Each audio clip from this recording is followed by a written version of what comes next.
From the Library of Congress in Washington, D.C.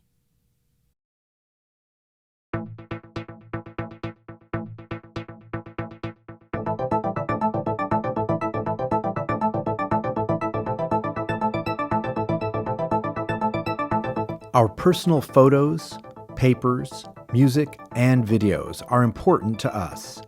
They record the details of our lives and help define us.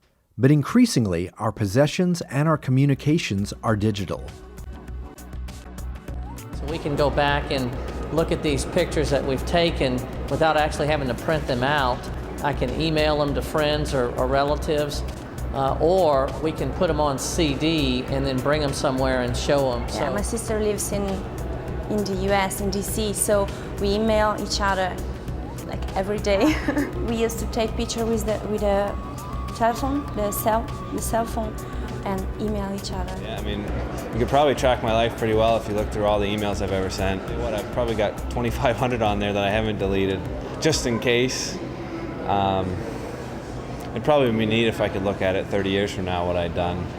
Digital files are encoded to represent text, images, audio, video, and more. They are fragile and completely dependent on software and machines to make them accessible. Kids at camp are now no longer writing letters home to their families. Instead, they're sending emails, they're sending pictures, and V-blogs and all sorts of new forms of communication. Well, my parents saved my camp letters. How are we going to save our kids' camp letters or the digital equivalents? How are we going to do that? The sort of notion of passing on a shoebox of photographs for 3 generations is going to be very different in the digital world. We can preserve our digital possessions and keep them accessible for years to come, but we have to archive them and actively manage them. No matter what type of file you want to save, they all require the same essential preservation strategy. 1. Identify what you want to save. 2. Decide what is most important to you. 3. Organize the content. 4. Save copies in different places. The first step is to identify what you want to save. Where are the files located? On your computer? On your camera? Online? Are they scattered around on unmarked CDs? Identify everything that you want to collect. Well, it would probably take me 10 minutes to find a particular thing, but it won't take me half an hour, 2 days. But that's almost by memory than any sort of library system, let's say. It may not be practical to save every single file, and some may be useless to you by now. So the next step is to decide or select exactly what you want to save. This step will help you reduce the number of files that you have accumulated and help reduce the storage size of your digital archive. First of all, define what you have. Why do you want to keep it? If there are 14 slides of one mountain, 13 of those can go. Once you've decided what to keep, you need to gather everything into one place. Organize it all in one container. Create a main archive folder and title it something like My Archive. Then, if you want to organize your files further, create other folders inside the master folder and name them with simple descriptive titles such as video, audio, photos, or documents. It may help to include the date and subject in the folder titles. And try to keep your title scheme consistent. Next, transfer your files from wherever they are, your camera, cell phone, drives, CDs, and so on, into the archive folders you've just created. If you have several copies or versions of a file, always save the highest quality master version. You can always make additional copies from the master version. You can even give each file a descriptive name to help you find the files again in the future. Once you've transferred all of your files to the main archive folder, it's time to make backup copies.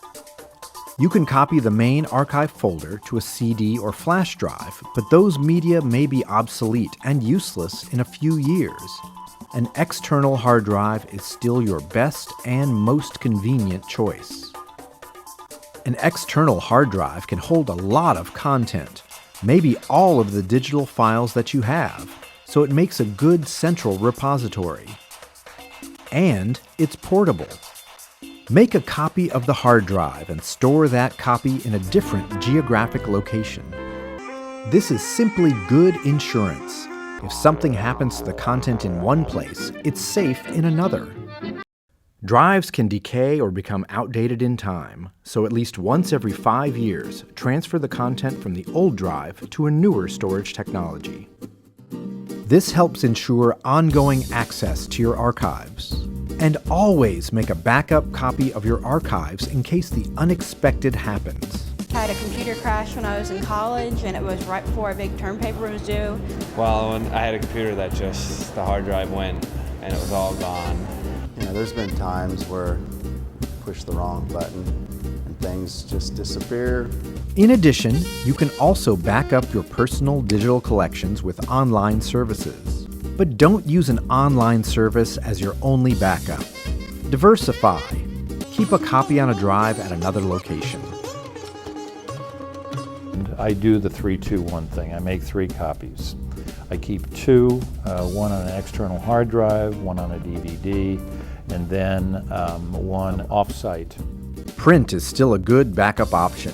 Print out copies of important documents and photographs so that you can have the document in an alternative and durable format, paper. So, to recap, there is no easy way to ensure that your digital files will last. But it is possible to reduce the risk if you identify what you want to save, decide what is most important to you, organize the content, save copies in different places, and manage your archive. Following these guidelines will help protect your personal digital files for years to come. To learn more about personal archiving, please visit digitalpreservation.gov/u.